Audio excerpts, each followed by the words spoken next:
Hello, like that. hello, and welcome to the Coop de Villa podcast. I'm Scott Cooper, and welcome back to another show. The boys are here, and we are going to review Chelsea versus Aston Villa from Saturday, and it's coming up next.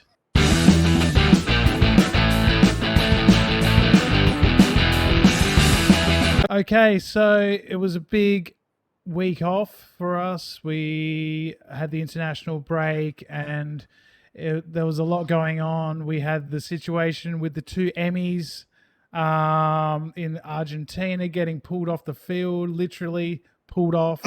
Uh, and it was That's what she a said. bit of a farce. Um, Tommy, Tommy's with us again. What did you think of that whole situation? And what does it mean for us going forward? Well, I think we definitely could have used both Emmys, especially Martinez against Chelsea. But for future reference, I understand it's a massive pride and passion project to play for your country, but I think it could have been dealt with better. I think Emmy Martinez filled in that he's come from some other country and thinking no one would notice that he was a global football player. Yeah.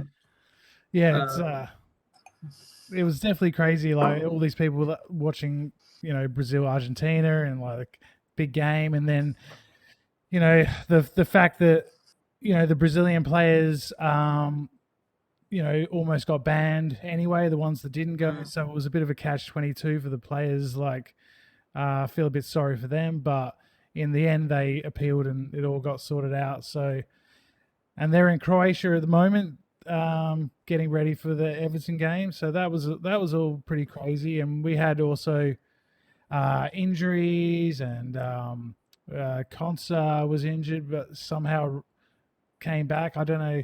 That was pretty crazy. Noah, what did you? I didn't expect him back. I definitely didn't expect him back. I thought at least maybe 3 or 4 weeks. By the way it looked anyway. I mean, we all thought it might have been PCL, like when we all watched it live. But fair play, good recovery, and he I think did a pretty good job on the weekend. Yep, he did. He did indeed. And Troy, we went to 5-3-2. That was the big sort of, I guess, shock of when the lineup came up. That we had Twanzebe, Mings, and Konsa in there, Cash and Target as the wing backs, and two up front with Ollie and Ings. What did you think of that when you saw that? Well, I think Dean Smith's done it again. He's surprised everybody, and I think it worked. I think we're going to have a discussion about how this formation is going to cause us problems with the new wingers that we've bought and how they're not going to get a run. But I think maybe against teams like your Leicesters and your Man Cities and your Chelseas, this could work. Definitely. I mean, and we all say it worked, but we went 1-0 down pretty early. But yeah, like the video says in the thumbnail, like it doesn't really tell the whole story of the game. And we played very well in that first half. We didn't score, and they did. They took their chances. Tommy, what did you think of the way we approached the game and Chelsea, how they went about it? Well, I think it's just another lineup that Smith experimented with, and I think it did pretty well. I think the exciting point was seeing Ings and Watkins start up front together, which we've probably all been looking to see so far this season. I think despite going down 1-0, we're probably a bit hard done by. I thought we were the better side in the first half, but they under Kaku for mega bucks, and then you expect him to produce, and that's what he did. So I think a lot of points, but I think even Tom Tuchel came out and said, very impressive performance by Villa, and we're on the up, and you can see what we're working to build. I mean, we'll get onto the Mings, stuff up yet again. I always say he's one bad away from. Yeah, he's always got that in his locker, and he does it yet again. But we still love him, and I think to come out and post that he put his hand up, he knows he made a mistake and learned from it. That's the main thing. But yeah, plenty of positives despite the scoreline, to be honest.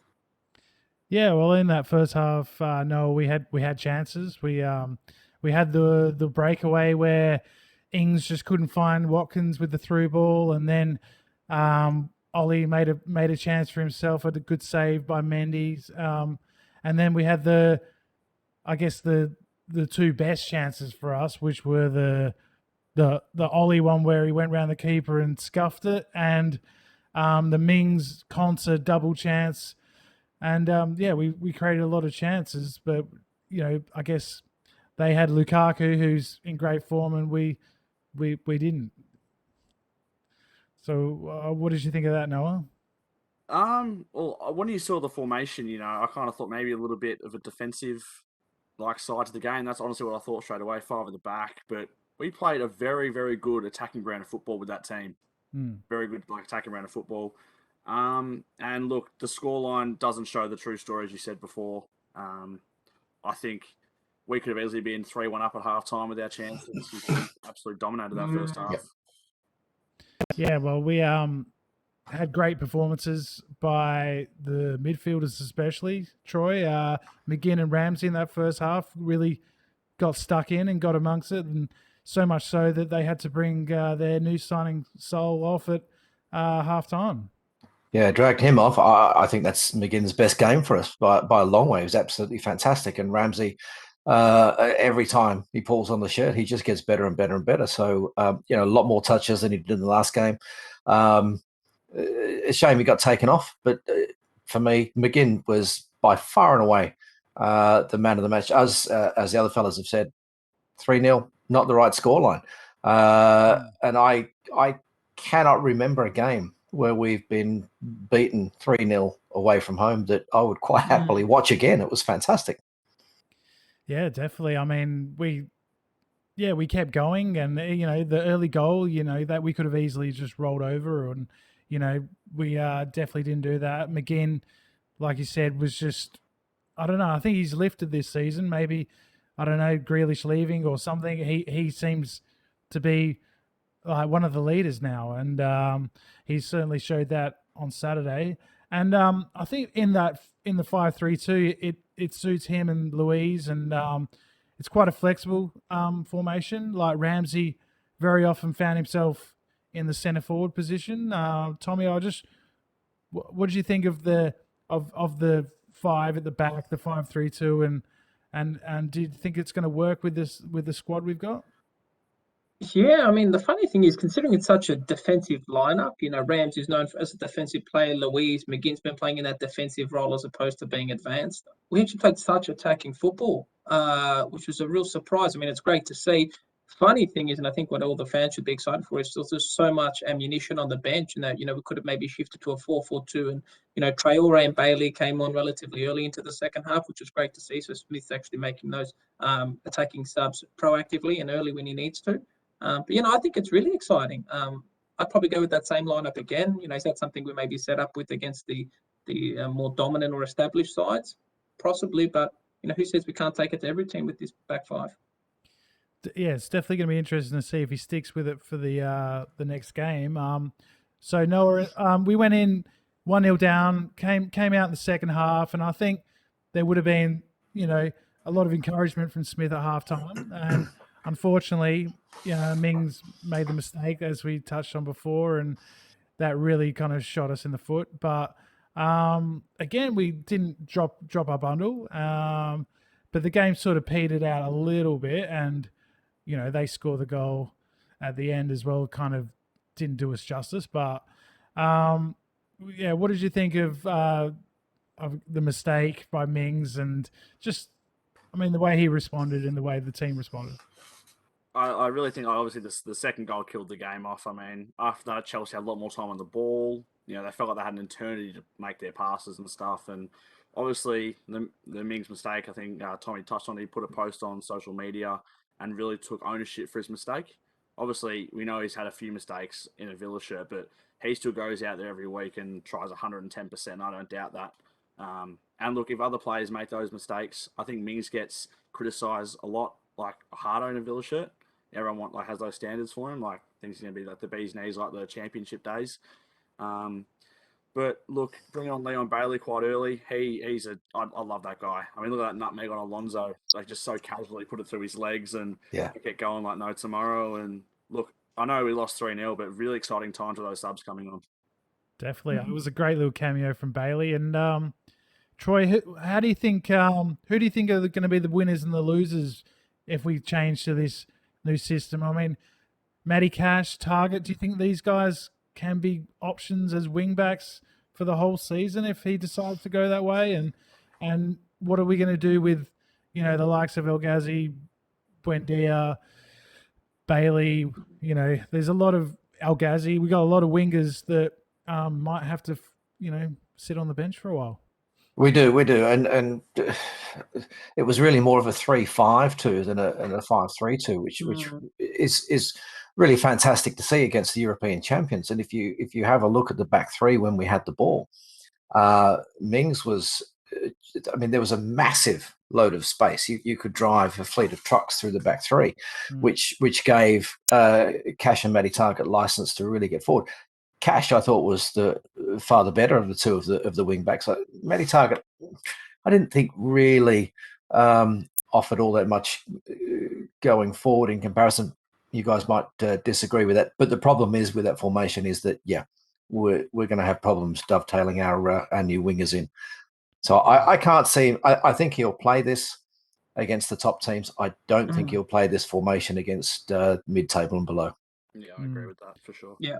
I think Cash is more sort of comfortable in that position than Targett, but I think his final ball isn't as good as Targett. I think he got in quite a few good positions, good crossing positions, and the crossing sort of let him down. Cash on the weekend. We'll have to wait and see. Maybe he'll get used to it, but it'll be interesting. Like you said, if we stick with it for Everton, or if we go back to the 4-3-3 that Smith normally plays. But I think another we haven't really touched on it is Ramsey. We touched on it a little bit, but he's quickly becoming one of our most important players. What do you think about Ramsey and the way he's sort of just gone up a level this season? I absolutely love him, and I've pulled the trigger. I've got him on my third kit coming. Oh, right. Nice. got on the Ramsey 41. I got Grealish when he was number 40. So, I obviously see talent when I get it. So get on the back of my shirt. Ramsey's impressing me every time he puts on a Villa shirt. Even look at the strides he's made from last season. I think 7 or 8 starts last season, and this season looks like a different player going forward, dribbling at players, getting in those really attacking positions. And if he can get that finishing product, he's going to be a real handful this season. And I think it's his spot. It's his spot to lose, I should say. He's incredible. And I think against the better teams, he might actually have a bit more joy. Like teams that actually attack us and go like Chelsea, they were leaving a lot of gaps in the midfield, and he was intelligent enough to go in there and get the ball and turn and run at them, and he could have scored and set up a goal. He did quite well. So that's great to see. The other sort of issue, Tommy, hopefully it's not an issue, is the two up front, Ings and Watkins. Do you think they linked up well on the weekend? I think it's hard to say after one game, and let's be honest, against Chelsea, who kept I think they had one of the highest numbers of clean sheets last season. But I think Watkins returning is definitely a bright light up front. As to whether they sink, I think we'll need to give them a few games to gel. Don't forget we didn't really have them throughout pre-season and playing together. But I think they'll do damage together. We signed Ings for a specific reason, and it's just another ace up the sleeve with our attacking artillery up front. Yeah, I think maybe if Watkins' chances had fallen to Ings, we might have got a bit more joy. But I think we've got to give him time, and I think Smith has brought Ings into play with Watkins. It's definitely not one or the other. So maybe his whole plan from the start of the season was to go to this 3-5-2 and let him loose. So I wanted to go to you, Troy, on this one. The referee, Stuart Atwell, getting a lot of abuse on the Villa Twitter. What did you think of how he went? Absolute toilet, wasn't he?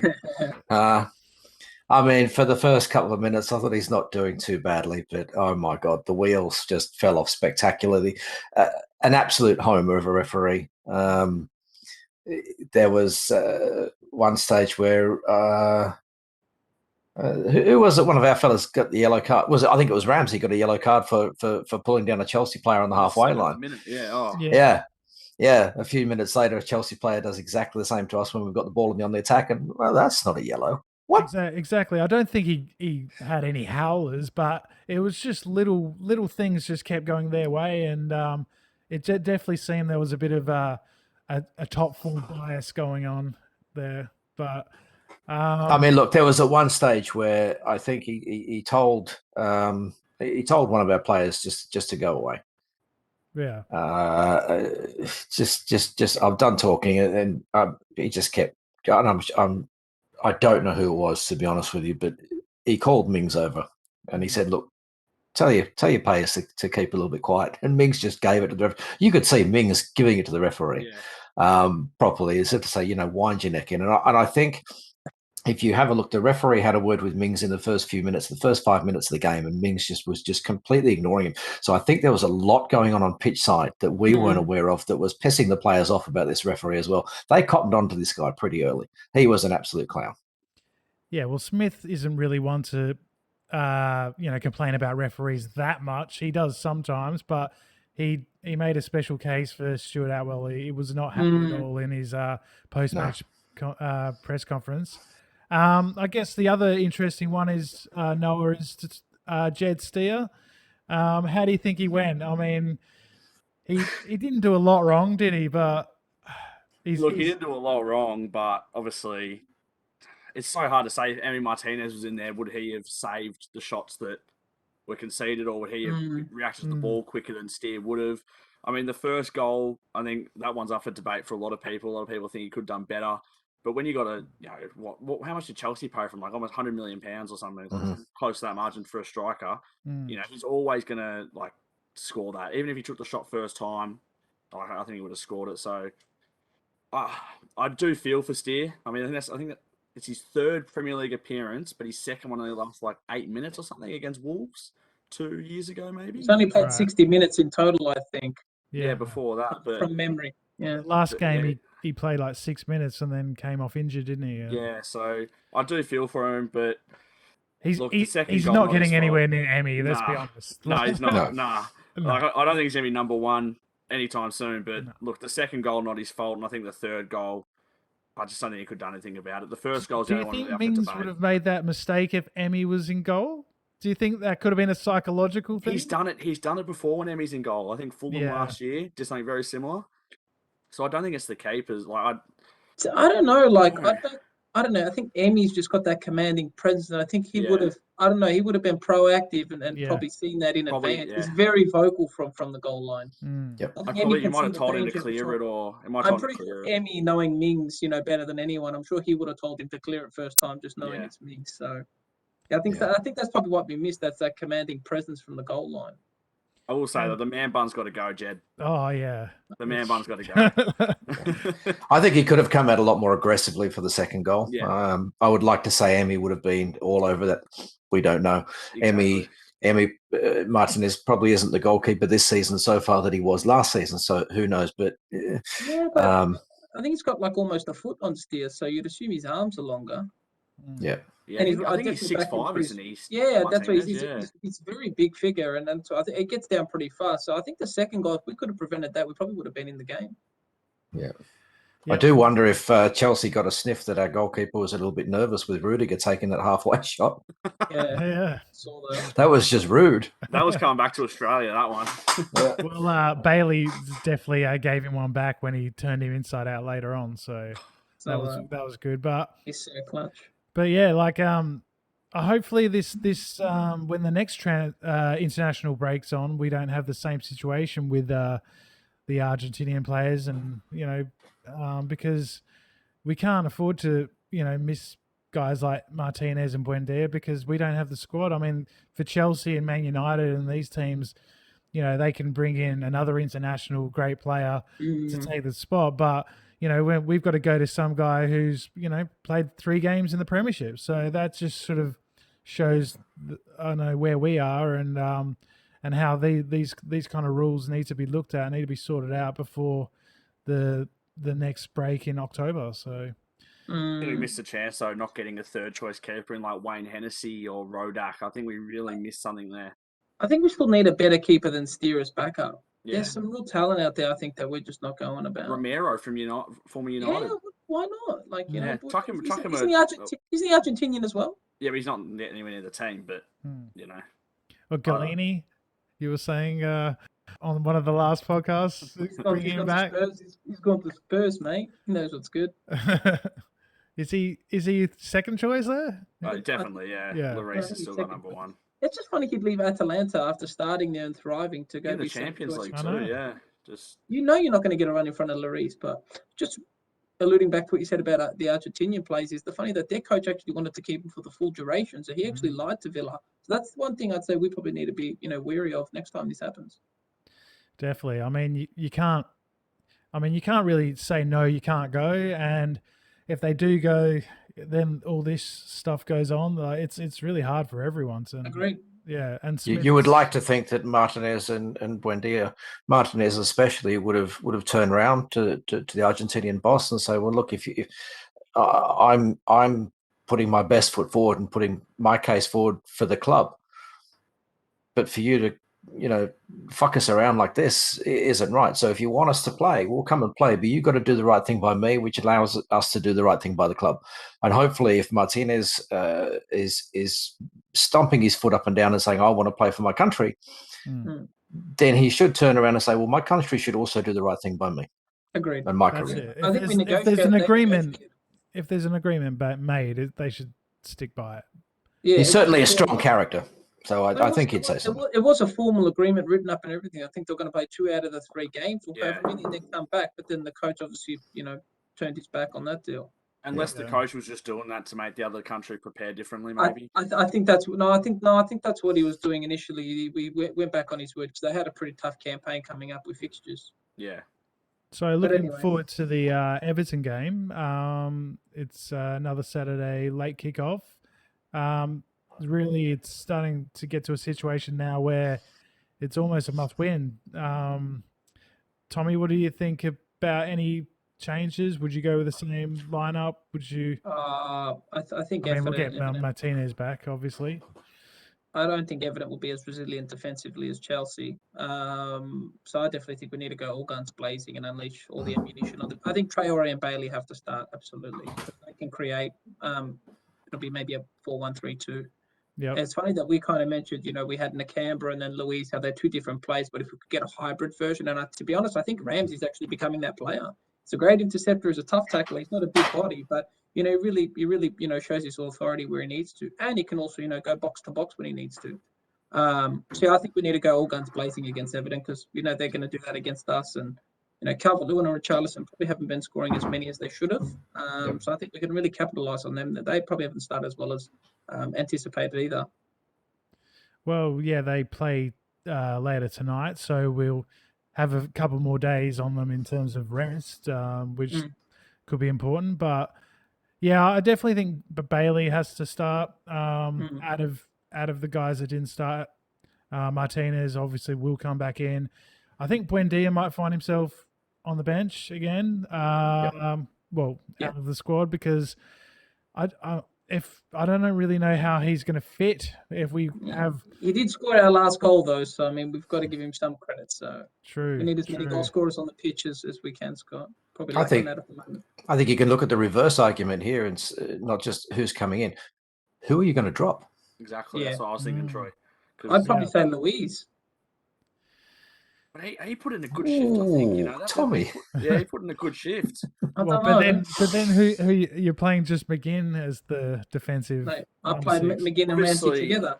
I think obviously one of the back 5 drop off. So I think sadly Axel will drop, which clears up one spot for Leon Bailey or maybe Buendia. Well, yeah, it's going to be interesting to see, and it's going to be a huge game at Villa Park. So looking forward to that one.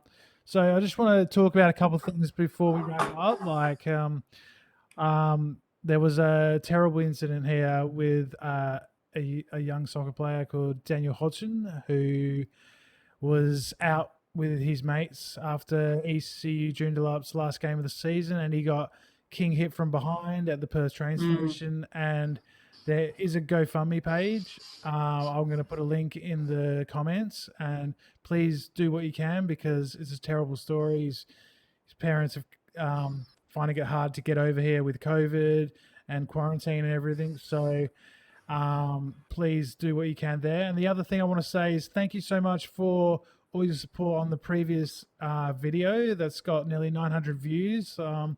Check it out on the channel, the Jack Grealish versus Aston Villa fans. It's a bit of a controversial one, but you guys seem to like it. So please like and subscribe. And yeah, we'll be doing another video soon. I think we're going to do one on all the loan players and going through to see how they're traveling and you know how they're doing at their clubs. So yeah, it's been great again, fellas, and we'll look forward to Everton up the Villa, and we'll see you later, guys. Take it easy. See you later. Thanks, guys. Right. See ya.